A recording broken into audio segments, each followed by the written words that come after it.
Алоэ адамдар дәрілік мақсатта қолдана бастаған алғашқы өсімдік. Қазіргі заманның дамығанына қарамастан, оның танымалдығы өте жоғары болып отыр. Әсіресе медицина және косметология саласында алоэ шырыны жоғары сұранысқа ие. Алоэ шырынының құрамында биологиялық белсенді қоспалардың, микроэлементтердің және әртүрлі дәрумендердің көп болуына байланысты бұл шырынның адам ағзасына пайдасы мол.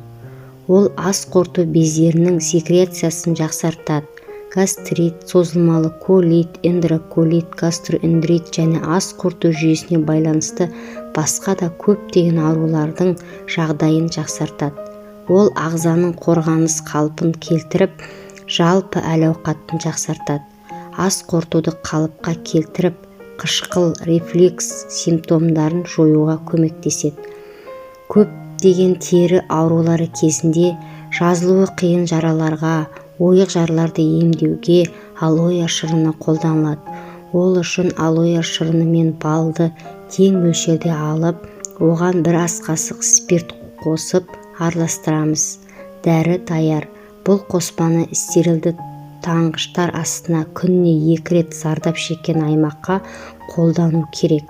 Оны тоңазытқышта сақтау қажет. Алоэ шырыны дерматит, күйіктер, трофикалық ойықтар, экземаға қарсы әсер етеді. Оны күніне 2 рет істеуге ұсынылады.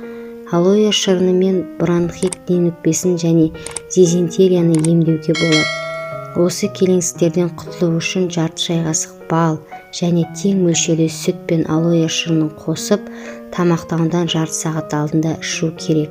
Бұл дәріні күніне 3 рет және 3 апта қабылдау қажет. Содан соң 14 күн демалып, емді қайта бастау қажет.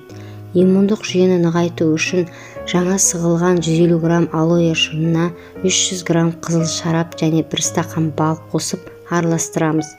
Қоспаны 1 апта тоңазытқышта сақтап, содан соң тамақтану алдында күніне 3 рет бір ас қасықтан қолданыңыз.